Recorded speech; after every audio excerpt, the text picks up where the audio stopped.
tried to not freak them out, not freak out myself, and I was literally just talking.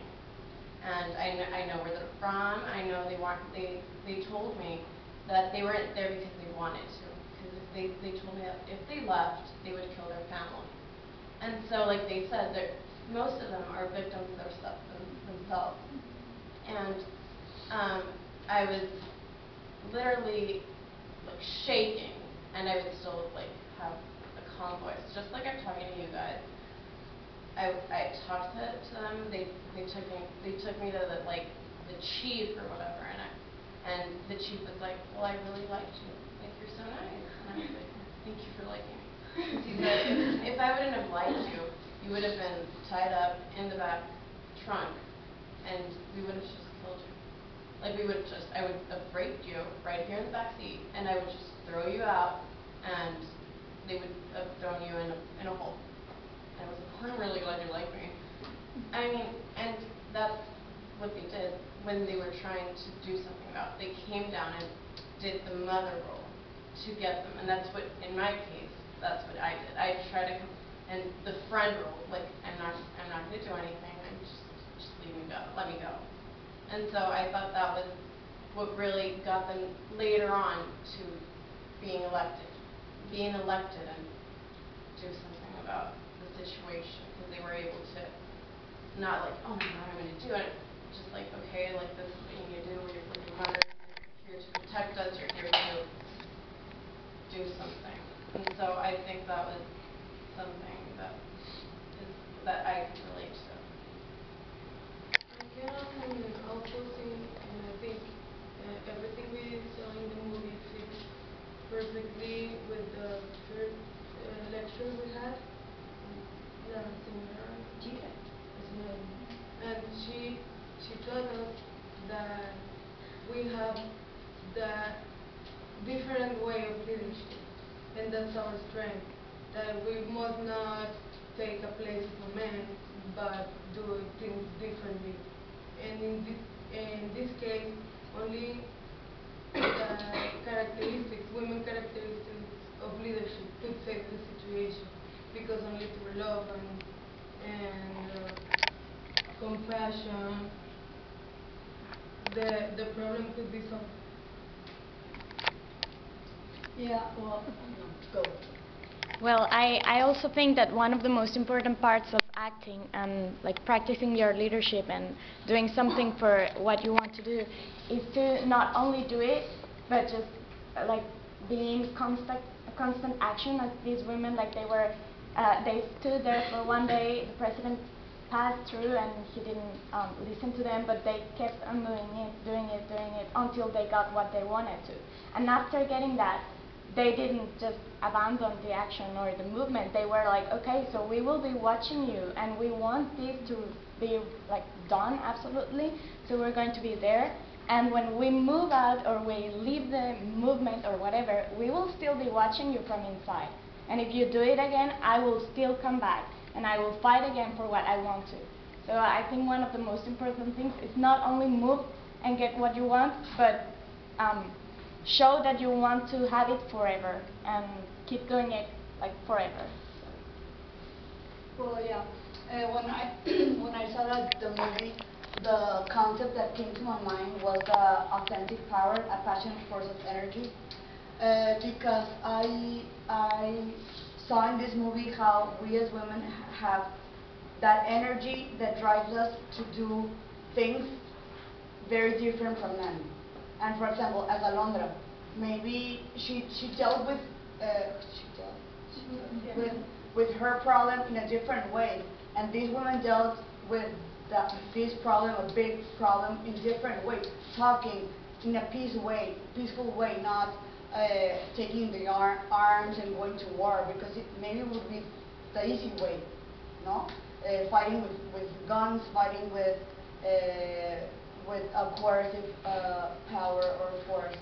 But I believe that we can have this, women can provide the world another like alternate option to deal with this kind of problems in the world.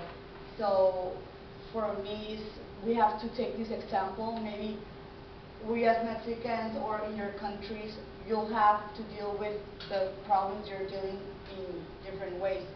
Maybe it's war, maybe it's violence or corruption or whatever, but we have the means and we have this energy and we have to have this authentic power to do what we have to do in our way, not take the man's way. We have to give this optional form of dealing with things and make it peaceful and make it worth it for the other people that are suffering.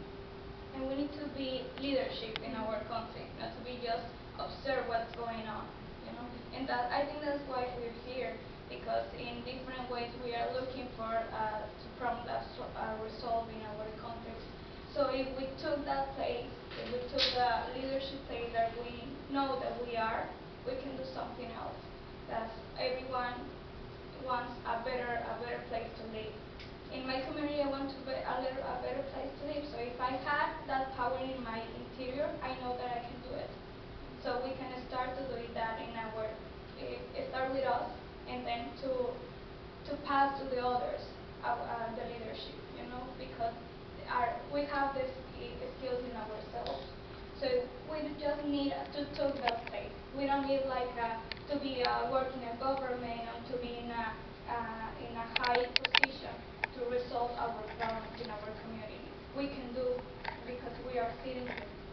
I think going along with that, like when we talk about mentors for women, I feel that, there are so many mentors for men, but not the right kind of mentors.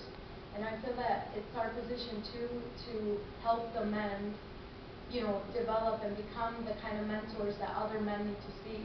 So like Gandhi, like Jesus Christ, I mean, all of them had compassion, had peace in them, and that spirituality too. But how many really, talk about them as a mentor, and how many modern mentors like them do we have for men? I think we don't just need to work on women mentors, but also men mentors that think like this. I thought one thing that was really another piece of the film to take away and to almost internalize was how proactive they were in negotiating their relationship with the process. Because if women had been in that room, in that peace room, I think they anticipated when they got them in together, that was their first goal. Let's get them to sit down at the peace table. And when that fell apart after 2 weeks and things actually escalated, what did they do next? That's when they joined forces. You're going to stay in that room until you figure this out. And if they had started there, it wouldn't have been successful. But it was they were very proactive as they analyzed the situation and figured out, how far to push that. And there's all kinds of iconic symbolism in the way the leader says, I'm going to put a curse on you. If you arrest me, this is the reaction you're going to get. But that was such a pivotal moment to know when to, lock them in there, lock them in that room. I think that also going back to what you guys are getting most of the movie and the program is that we are all very powerful, and like you said, going back to what tools does a leader have, it varies under type of leadership, like we saw in the movie. But what do we have? And we have first the support group. 2, we have social media and communication. I don't know if you guys already saw Connie video, everybody sharing them. Friends that I never thought would ever share something like that shared it with me on Facebook before I shared it with anyone else. So we have that power, and we have the power of communication and negotiation, like Alonza was telling us from her personal experience, and like we saw in the movie. Like we have